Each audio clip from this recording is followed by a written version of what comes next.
మన పిలుపు ఎప్పుడో తెలియదు. బ్రతికున్నప్పుడు దేవుని కొరకు ఏదో చెయ్యాలా, ఏదైనా చెయ్యాలా.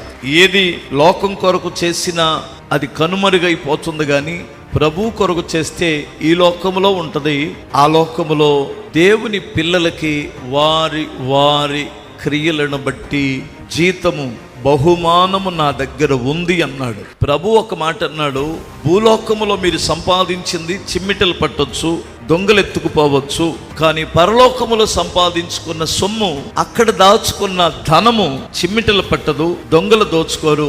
అక్కడ ధనము సమకూర్చుకొనుడి అన్నాడు. అక్కడ ధనము సమకూర్చుకోవాలంటే మన శ్రమదానం, మనం చేస్తున్న పరిచర్య, మనం ఇస్తున్న కానుక కావచ్చు.